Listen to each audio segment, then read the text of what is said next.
Can we talk about property taxes first? Sure. Why is this in your final year your thing? Why do this? Well, because we've done everything else. And, last couple years, legislature kind of wanted to take the lead on it. So I stepped back, focused on other things, let them kind of work on it. And we weren't able to get it done the last couple of years. And I think, everybody continues to hear the same thing from the people we serve. Property taxes are too high and we need to rein them in. We need to change it. We're pricing people out of their homes. And so I said, it didn't get done last year, so I was going to make it a priority. We've been working on it all interim from when we gavelled out to when we gavelled in to try to figure out a good place to start.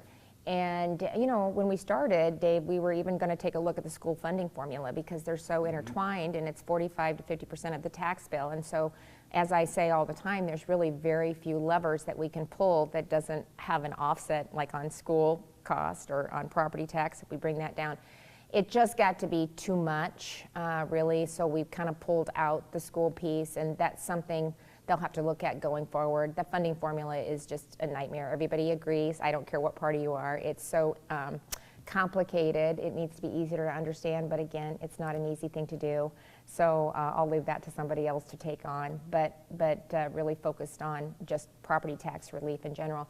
I think what's really encouraging to me is everybody is hearing the same message. And so I think the fact that we're in the first week of the legislative session, I've dropped a bill, the Senate has dropped a bill, and the House really had intended to, but they dropped some other bills first, so they'll have theirs next week.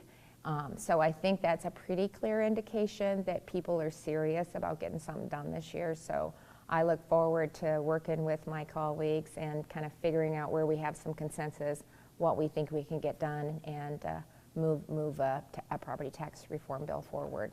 You bring a perspective to this that not everybody has, but you started as a local official, kind of in two different ways, really.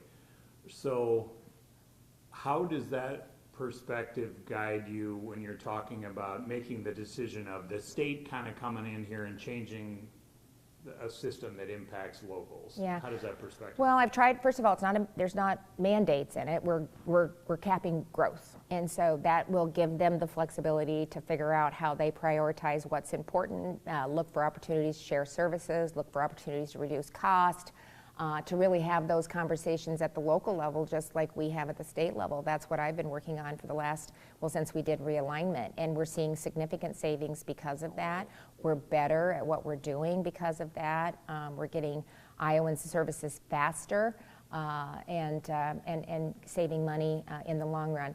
I think the other thing that's been helpful, and I have come full circle because I've spent a lot of time in each one of the areas. I mean, I was in county government for 19 years. I was a county treasurer. It's the longest where I spent most of my career, so I'm very familiar with it. That's why, as hard as it was to say making a treasurer, recorder, and auditor unelected, I would have loved not to have to run for office. Which is not a mandate. That's no. choice. Well, no, it would make them unelected, but we could take a look at that, But it should. It is a proposal to make it unelected, so that would do that. It doesn't eliminate the office. It doesn't do that. It doesn't eliminate the position, but they're just not elected anymore. Just like city council, it's no different. Just like school boards, they drive the budget. They're the ones that are responsible. We elect them for. We don't hire the superintendent. We don't elect the superintendent. We don't elect the clerk. So it's the same thing. And really, the board of supervisors are the only one that decide the budgetary items anyway. As county treasurer, I present a budget, but they ultimately decide it. They could cut it, they could increase it, it's up to them. And it really gives them, I think, the flexibility to do what they need to do to provide the services and make the budget decisions that they need to make. So I think I've seen kind of local, I've been in the Senate and now in the executive branch. We're all serving the same people. We got a lot of government out there, so we just have to figure out ways to do it more efficiently, and especially with technology. I mentioned Amazon Web Services and Google Public Sector in my condition of the state. I mean, it's out there. They want to partner. We can do it better, faster, and be more efficient, and it's just the things we got to be looking at. Okay, so you did a bunch of meetings with local leaders in like the fall, early winter. Yeah. You were really all over the state on this. As you go through your property tax proposal outside of the shared services chunk, what among those things would local leaders like? Well, first of all,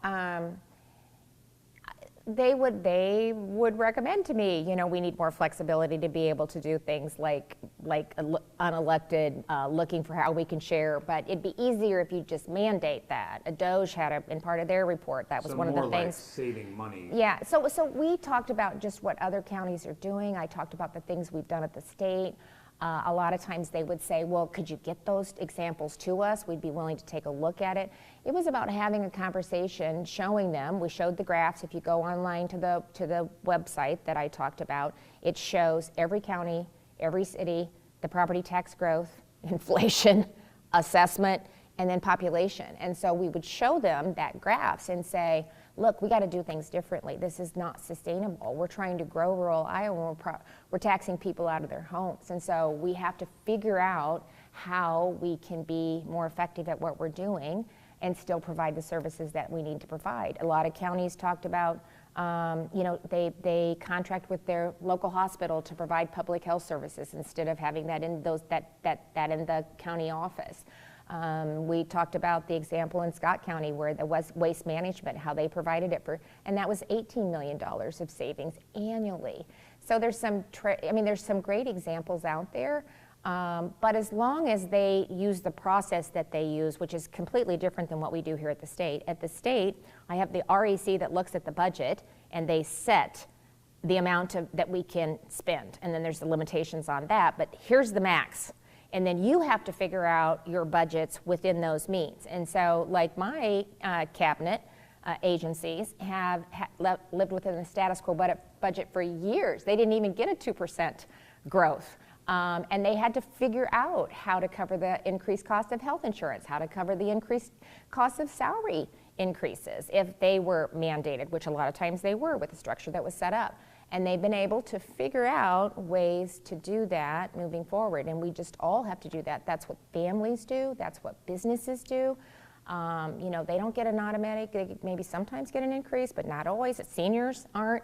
So it's kind of that same philosophy. But at the county, at the local level, they put their budget together and then they address the levies to fund what they've decided they're going to do. And so we give them 2% growth. We're already starting at an inflated amount. If you look at the graphs, significant growth. So we're starting at an inflated level. They can have 2% growth. We let them utilize new construction, which we thought was important too. We'll see. That's where we're starting the discussion. But it will drive change. It's just like it drives change with me. We've seen the REC meet and they've reduced the amount of revenue and I have to adjust. I don't get to just, increase taxes and say, I want more of your hard-earned money because I want to keep government the size that it is and I don't want to think about doing it different. I want to keep everything the same. If you had that message, by the way. Yeah, and it wouldn't. Yeah, it'd be quite a change for me. Yeah, not on brand.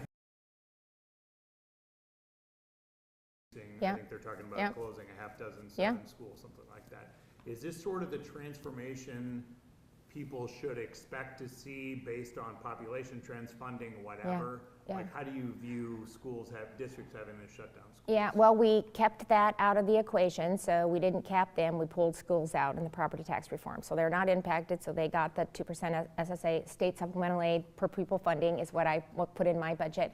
But if you look at Cedar Rapids, for example, first of all, if I would look at the budget and see if they used any one-time money for ongoing expenses, and that's been consistent in a lot of the schools that now are facing shortfalls, is they took COVID dollars and they hired more teachers, and that was a one-time money. It wasn't ongoing, and so it wasn't, you have to make sure that you can sustain it, and that's why the COVID dollars that we used, that was my hard, fast rule. I'm really willing to invest in infrastructure, in airports, in broadband, in housing, in childcare, but it has to be a one-time expense. It can't be ongoing because the money goes away. And that's how you get upside down and get yourself in trouble. They've also lost a lot of students, and it's not to private schools. It is to other districts. The majority of students moving in the state of Iowa has been public to public. Now we're seeing some go to ESAs, but the majority by far has been public to public. So it's parents just saying, I'm not satisfied with the education that my children are receiving, and I made a choice to enroll them in another school district. And many times it's another public school district. So, I believe that that's the parent's choice, that they know best where their child can get the best education, where they can be successful. I don't think they're not my children. They're not the government's children. They need to be the ones making those decisions. And at some point, then I think school districts are going to have to look internally and say, what am I not doing that they're doing? What are we not offering that they're offering? What is it that is causing 200 students or families to make a choice to move to another school district? You need to do an evaluation like every business would do. If you're losing, if you're not selling as many cars as you used to, or I don't know, whatever the case is, they have to look and see why and adjust the process. And, that's what I think they're going to have to do. But it also just starts with the decisions that have been made as well. Take a look at some of them are setting on high surpluses, balances. Are they utilizing those in the manner that they should? It's a lot of variables that go into that. So, and more money can't, always be the answer. You have to, we've never, we put a lot of money into education. But we've done a lot of positive things, and we're seeing a lot of positive results, and that's what I'm really proud of.